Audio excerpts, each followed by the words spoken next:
Real estate investing can bring big reward and big risks. So know your risks. Welcome to the Real Estate Risk Report, the show for real-world insight on real estate investment risk. Now, here's your host, Lance Pederson. Thank you for joining the Real Estate Risk Report. I'm your host, as always, Lance Pederson. So today I have with me Kenny Wolfe, based in Plano, Texas, with Wolfe Investments. How you doing, Kenny? Good. How's it going, Lance? It's going great, man. Really great. Yeah, thanks for taking the time to join us today. So why don't we jump right into it? Why don't you share with us sort of how you got into the real estate business? I mean, what sort of got you into it? I'm assuming you kind of have a passion for it at this point. I think that you guys sort of have what appears on the surface to be, a couple different platforms inside of your firm, debt side, equity, commercial real estate, those sorts of things. So, how did you get into it? And then how did you end up, getting where you are today? Yeah, that's a great question. So I started out in oil and gas, as any good Texan does. And so we did that for a while. I was a CFO at age 28 of a startup company, oil and gas company over in Shreveport. Did that for about 3 years. And then oil and gas, as it always does, has had a big crash. So that was what prompted me to jump into commercial real estate. So we started investing passively into 2 multifamily deals here in Dallas, Fort Worth. And then the third deal we did was a syndication that I led in 76 units. Didn't have any single family rental history before that, just jumped right into multifamily. And then really kind of snowballed from there. So kind of fast forward to today, we've done over 5,000 apartment units in 5 different states. But we're down to Texas, Oklahoma, Louisiana, and Ohio. And then Ohio and Texas and multiple markets in those.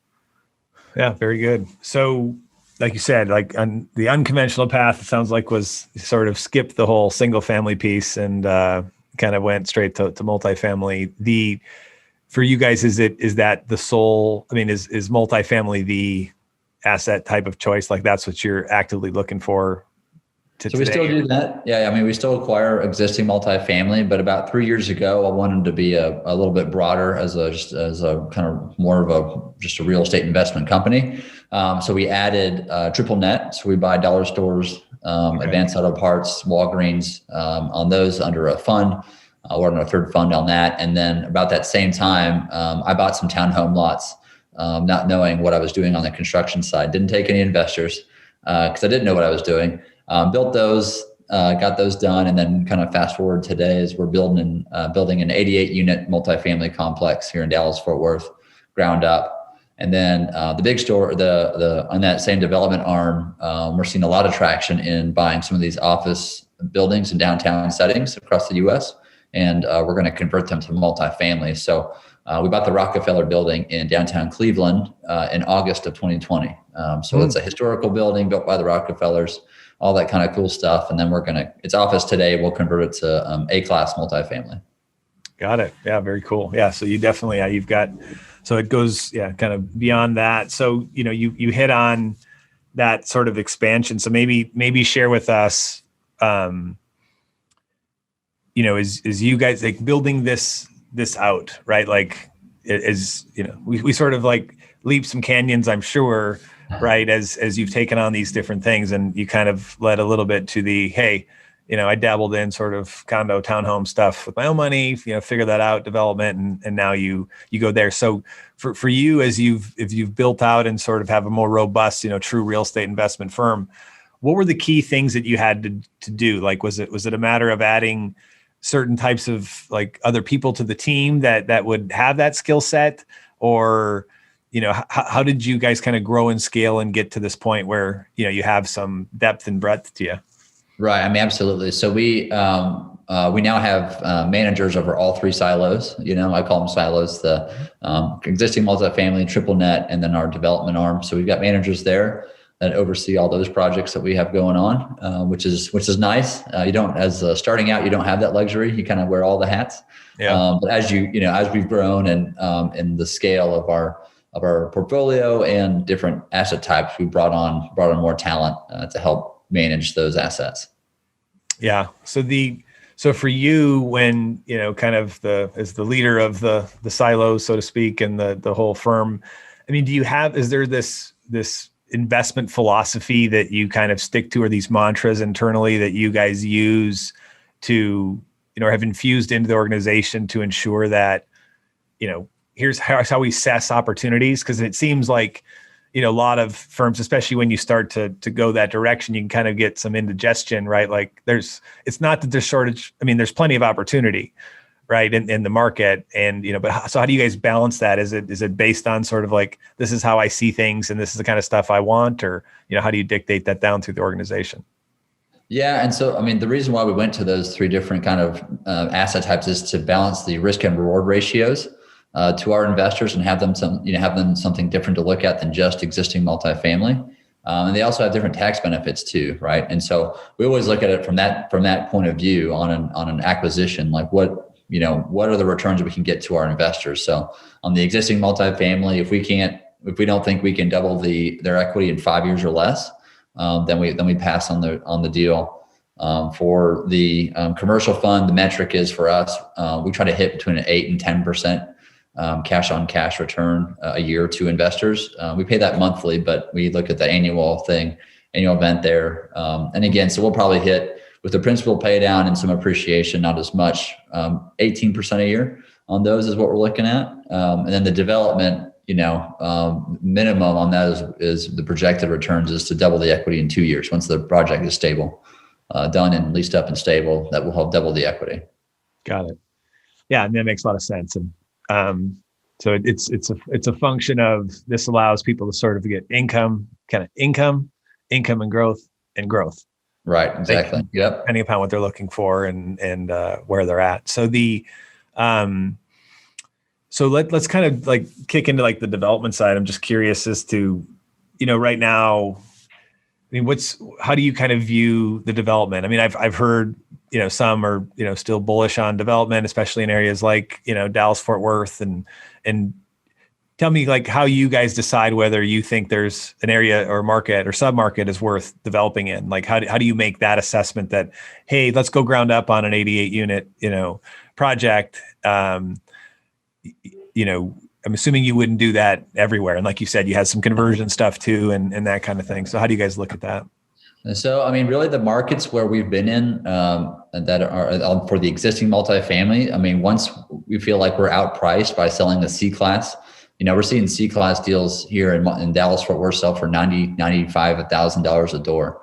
And we were buying those at 30 to 45 a door, 6 years ago. Right. So when I feel like I don't understand the C-class anymore, even the B-class, then it's time to change the philosophy. So here in Dallas, Fort Worth, we changed it. So we haven't bought a B or C-class here probably in 5 years. So what we've done here is focused on the A-class because the cap rate compression hasn't been near as much. And then also the ground up development. So, we're building these units in brand new A-class properties. It's a garden style property, but still A-class finish out for about $135 a door. We just sold a C-class deal built in the mid 60s for $92 a door here in Dallas, Fort Worth a year ago. So to me, it's really a metric of, like you said, when the runway's been done, played out for the B and C existing multifamily value add, like everybody wants in a city, then it's time to change your philosophy in that city. Right. But like for now, we're buying cash flow apartments up there in Cleveland all day long. Low basis, high rents. Our rent to basis ratio is 2%, which is a big deal for those. But cities like Columbus, Ohio, we've been in there for 5 years, saw the cap rate compression on the B and C, and it's just tough to find deals. So, I mean, I would look at development or redevelopment there in Columbus, Ohio, for sure. And then since you're based in Plano, do you guys have an office in Ohio, or what does your footprint look like when you go to these states that you're not in? It sounds like you're kind of bullish on Ohio and Cleveland and Columbus in particular. Yeah, I mean, absolutely. We like Texas too. We're buying stuff down here as well. But for Ohio, we've got about 540 units in Columbus and almost 600 in Cleveland. So trying to get a pretty good presence up there. So we don't have an office yet, but probably the next year or so we'll have someone there. Right now, we're just taking day trips on American Airlines, racking up the air miles, visiting. And then, so with those, then you use sort of third property, engage sort of third property managers, or are you guys doing that with your own resources? So we're almost there for Ohio. So we, about 3 years ago, I bought into Allied Property Management here in Dallas, Fort Worth. And they manage all of our Texas and Oklahoma assets.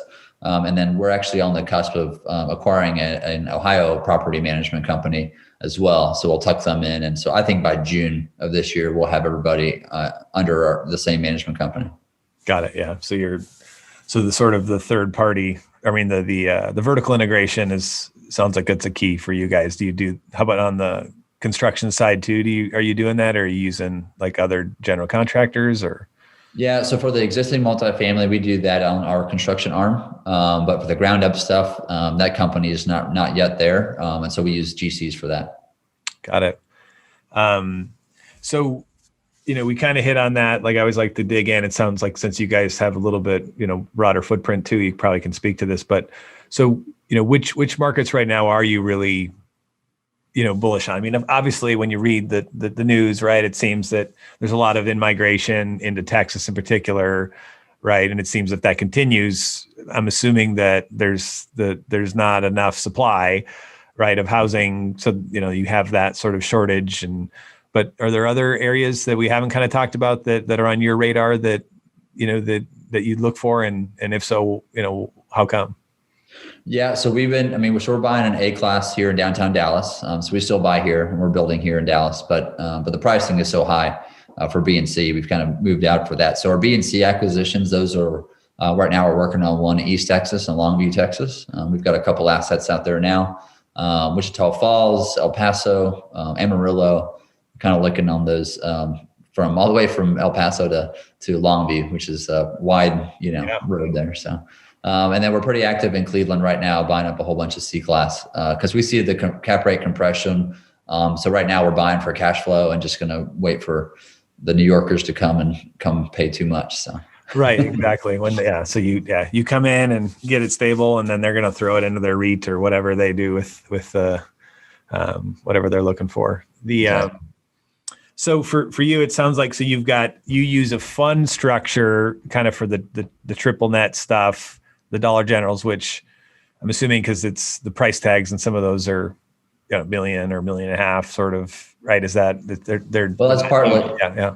Yeah. I mean, that's partly. It's also the strategy was to kind of de-risk those investments, right? Because they're single tenant stores. So if you have, I kind of liken it. If you have one single family rental, that's not great. You need three. To cover the other two, or the other two can cover the other one if it goes vacant. But that's why we set up that fund structure.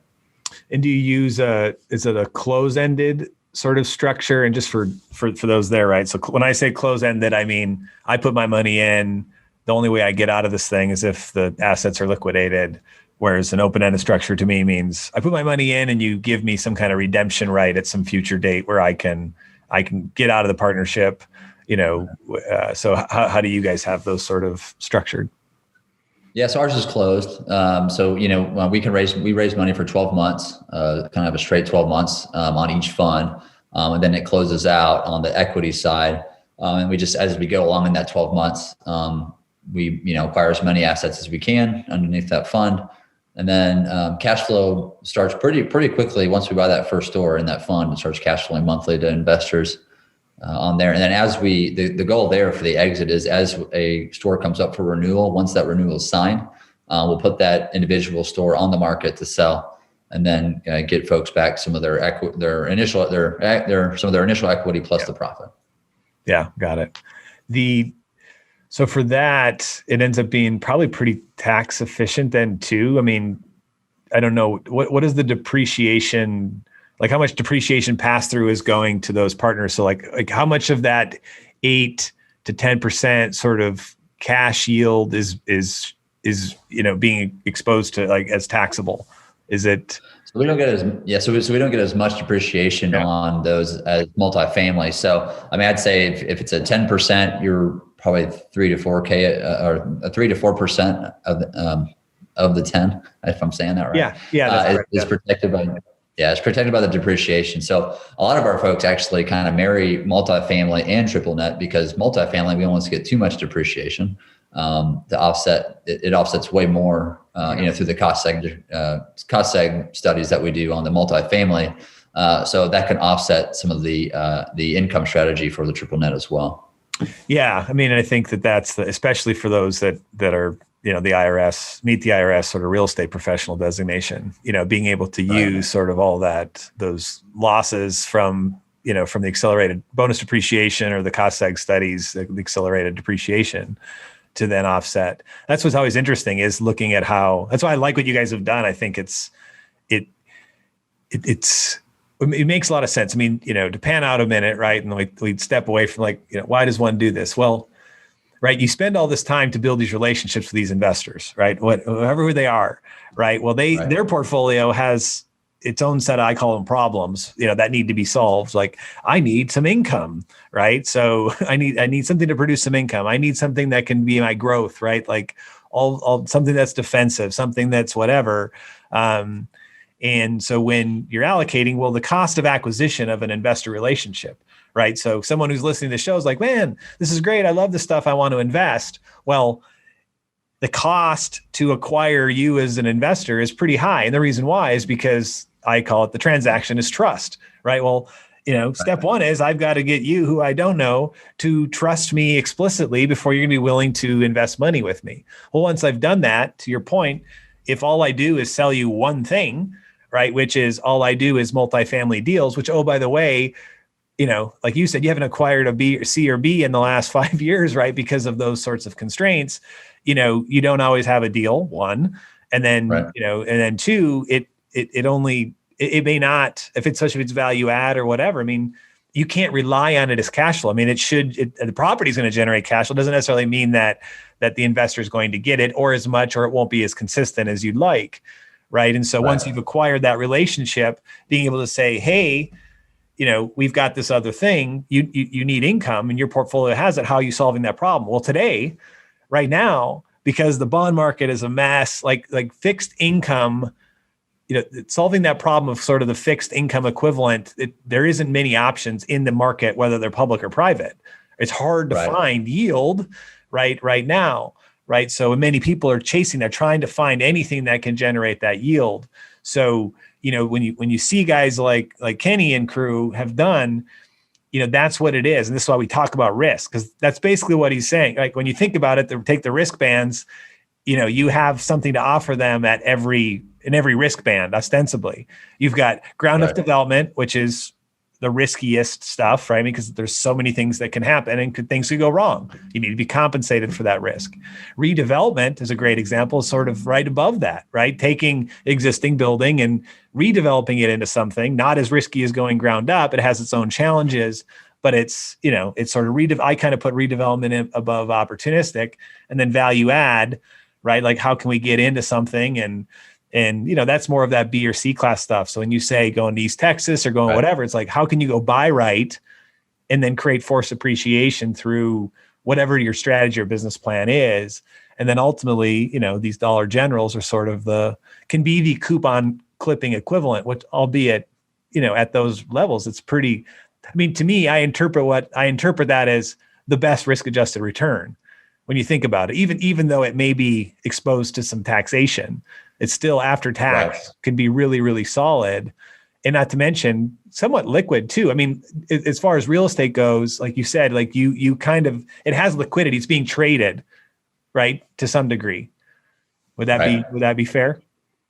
Absolutely. And we're seeing some cap rate compression there too. A lot of folks are buying these up for the yield. We're starting, I saw a Dollar General go for a 5.5 cap, which is just unreal. I mean, that's probably a 1.5 lower than it was 12 months ago, maybe 18 months ago. Yeah. And do you think that there's the 1031 market, because those seem to be sort of something that people go after, like on a 1031 exchange, like I got to find a replacement property, go buy one of those up. But is that maybe leading to some of that, just like cap rate compression, where they're just like, I got to get in there. I don't care. I need to do this to avoid the tax hit. I definitely think it's that. And then it's also a lot of private equity buying these up as well. So we're competing with those guys as well. So where are they putting? So what are they putting them into a fund portfolio too? I mean, like they are. And is that more of the larger institute? Like, is the capital coming from more institutional capital sources? Yeah, I believe so. Yeah. That's who we're seeing.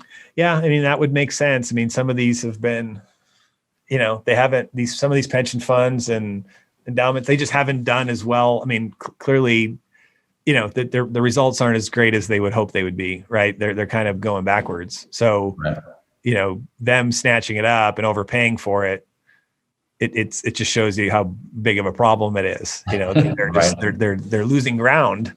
Right. And it hasn't even started yet. I mean, I don't even know, like if inflation sets in here and, I think that's the big thing is when we talk about all these risk things, like obviously all this stuff can get pretty complicated. Right. But I think when you say, okay, it's your money, you have a portfolio, you're the CEO of your money, right? Whether I think step one is that's a shift that all of us need to make.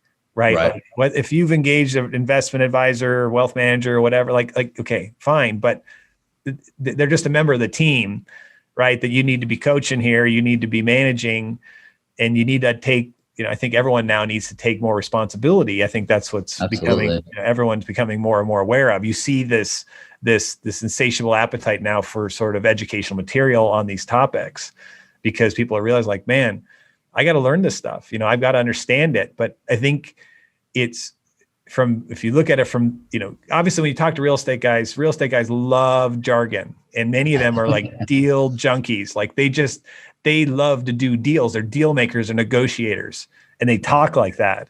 Right. And so it's like, what are you talking about? Like you're just speaking a completely different language. Right. But when you step back and just think about it, it's nice. And that's why I like on your website, the graphic, how you guys laid it out and how we've sort of presented it in today's episode, right? It's just, you pan out and you just say, okay, where's my portfolio? What do I need? And obviously depending upon where you're at in your life and those sorts of things, but that's this kind of stuff that you need to be looking for. Where do I plug in and how much am I going to allocate to something like that, an income product, right? Or the growth product and the development. Because see, it's not just because development's more risky doesn't mean it's of the devil or evil, right? Which some people, they kind of go there, and maybe it's the guy selling all the income stuff, but it's understanding that, hey, some of your portfolio has to be in something that is a little more, it may have the risk, but it also can have the reward. There has to be a growth element. You have to have something that you've put money into that can potentially grow.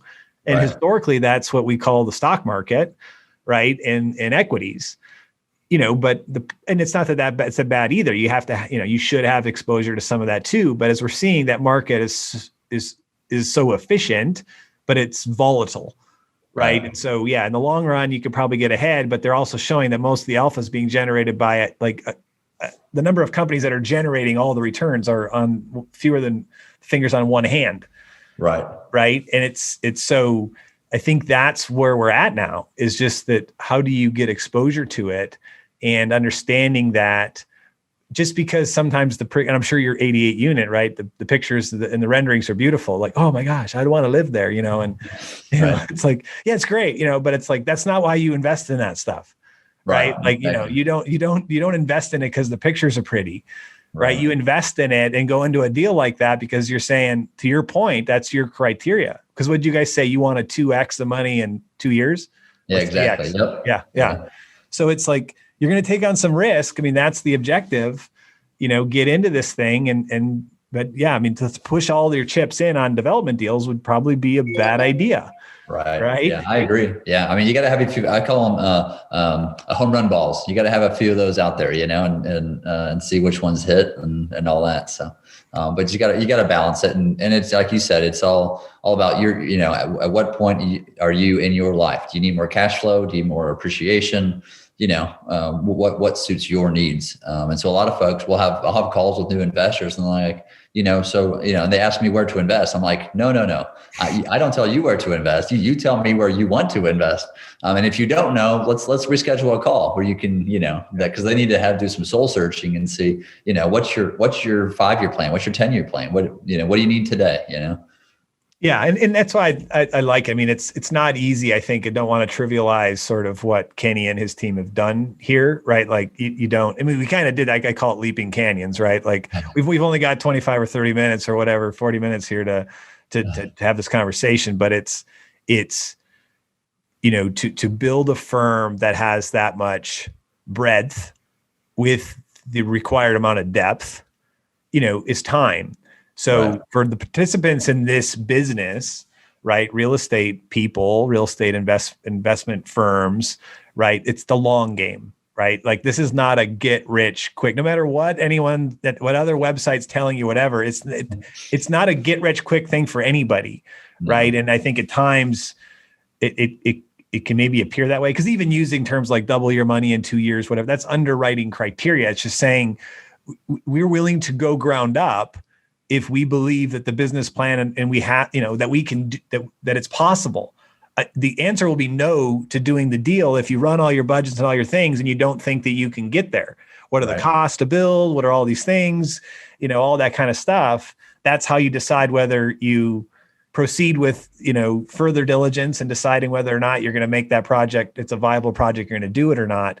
Whether or not it ends up generating 2x is kind of a different thing. Of course, you've underwritten it to that, but you have to deal with market forces.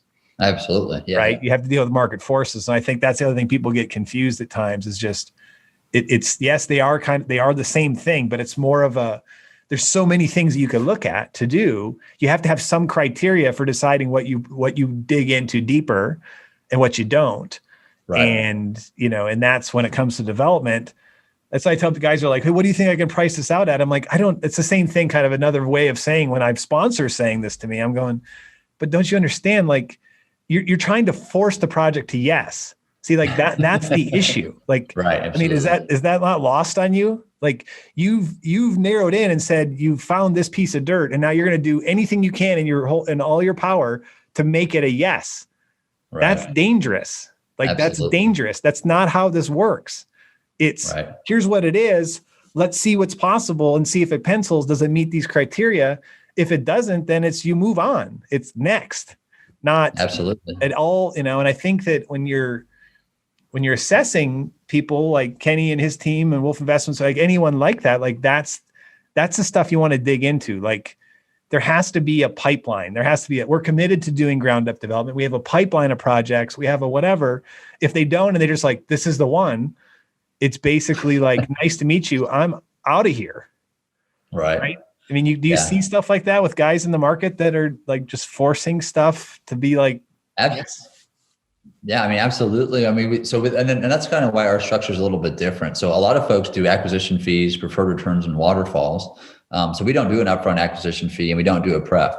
That way we have to eat our own cooking, or we have to sing for our supper, and then we invest alongside to make sure we eat our own cooking as well. But because if you incentivize someone to just buy a deal, well, what are they? You know, they're incentivized just to buy a deal. You know, and then also we've more of the philosophy of buy and hold 5, 7, sometimes 10 years on some of our deals, and so.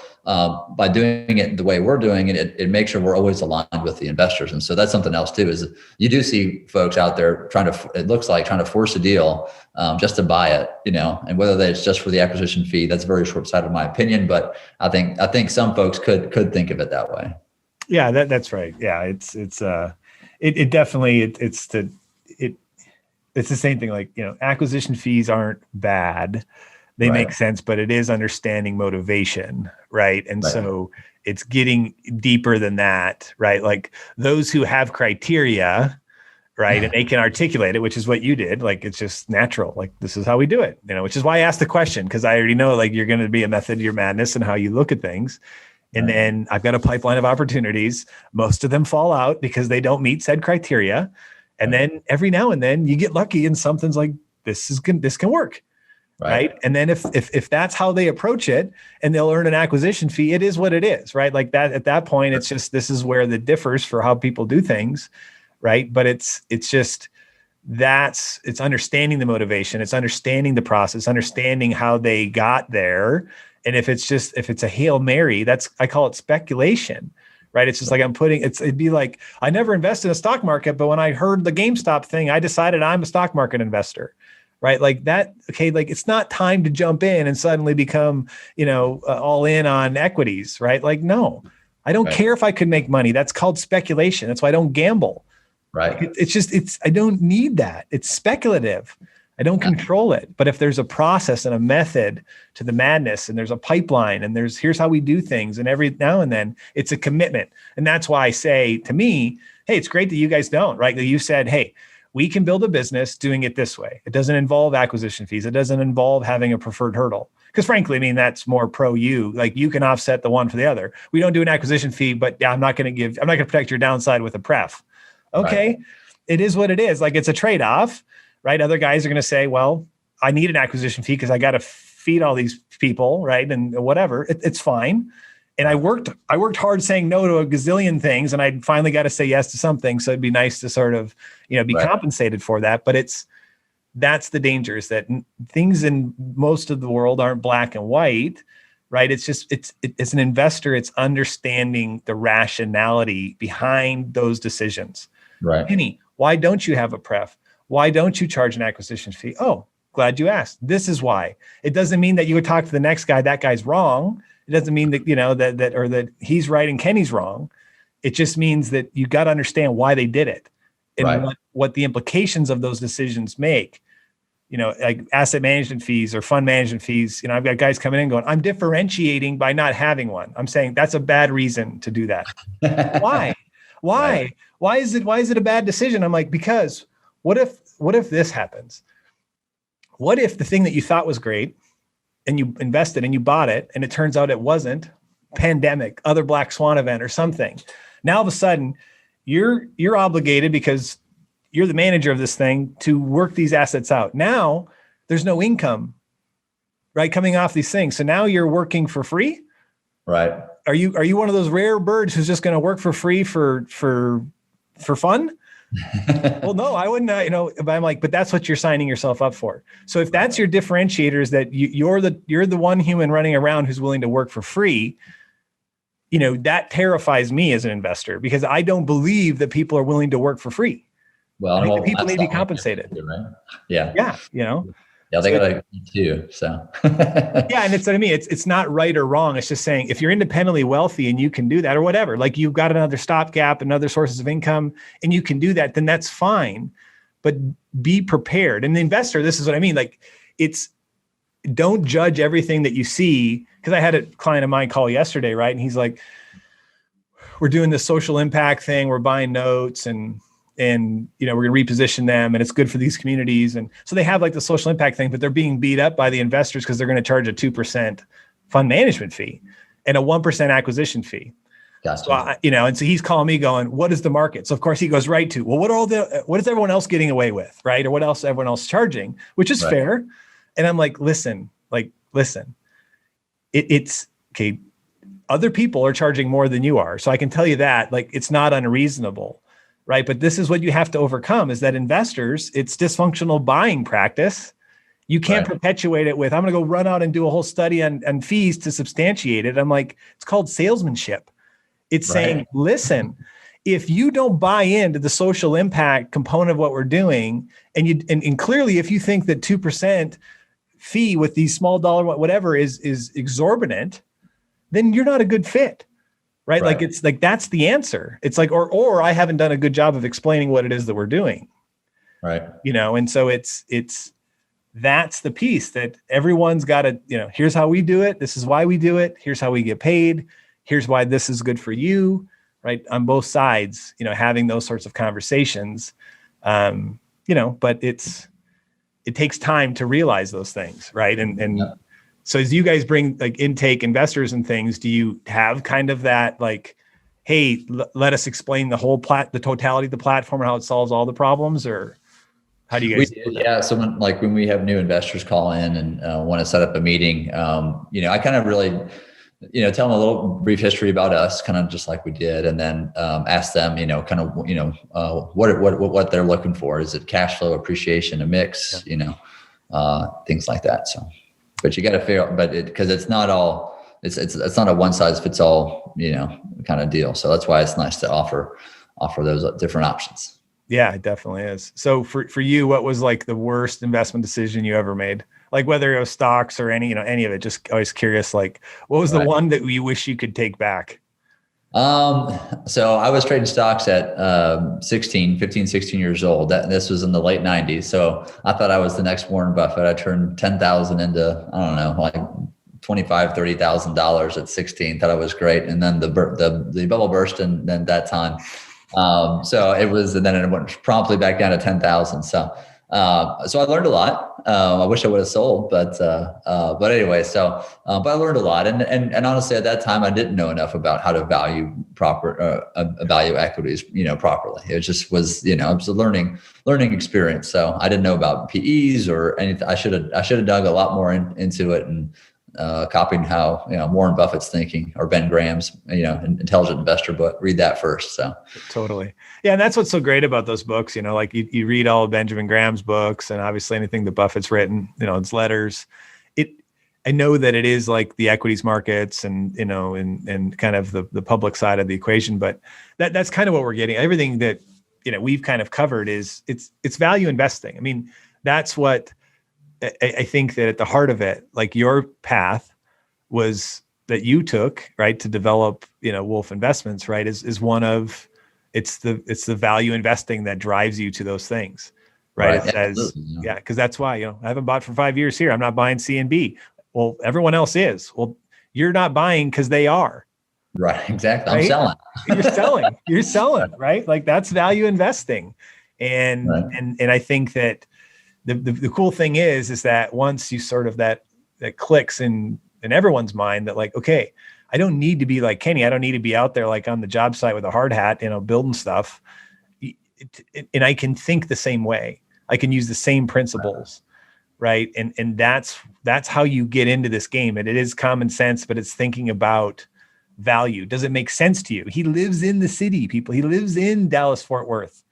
And, so it's not like he's just a homer who's going to be like, I'm buying it all the way to the top, right? Like, it's like, no, I think this stuff's a bit overpriced. Like, I'm going to go ahead and sit this one out. But at the same time saying, hey, I think Class A makes sense. Well, why? Because in some places it doesn't make sense to buy Class A in San Francisco right now, or New York, or any of those other places. They're getting crushed. Why? Because they overbuilt it. They bought it. They built a ton of it. And, there's just different things going on, now you can build, I mean, it's not that simple. It's not just, it's always this way or it's always that way. Right. I mean, and it fluctuates. So we still have 200,000 people a year moving to Dallas, Fort Worth.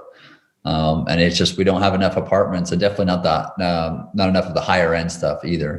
We're seeing a shortage there as well. So that's why we like the A-class stuff.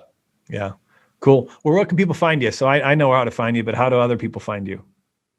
So the best place to find us is wolfe-investments.com. That's Wolfe with an E. And then we're we've got a YouTube channel. We pump out kind of free educational content there as well. Actually, this morning we just shot our first pilot episode of a property tour, kind of a deep dive into one of our assets here in town. So we're working on producing that. And then we host a big multifamily conference. It's just education, just networking, no $30,000 guru salesman at the end of the thing. Darn it. Yeah. So just my mentor. Yeah, exactly. So just education networking. It's actually February 27th. It's coming up. We're hosting in Houston. Cool. And we are panning out masks and social distancing. So it's to be a little bit different, but we've got a massive room, big ballroom in the Westin that should accommodate everybody. That's in Houston, you said? It is. Yeah. February 27th. What's it called? The MFIN conference. So it's mfinvestornetwork.com is the website. I think today's the last sale day. So cool. Whatever. If you're probably not going out. No, that's great. Yeah, that's great. Yeah, I'd love to check that out next year. Clearly I won't be able to pull that off this year, but yeah, that sounds great. Cool. Well, awesome. I appreciate the conversation. Good stuff. Yeah. Nice work. I think you got a great platform there, how you've built it. So congratulations on that, and good luck with this this this conference, this in-person conference. It's such a odd thing to think of, right? These right, exactly.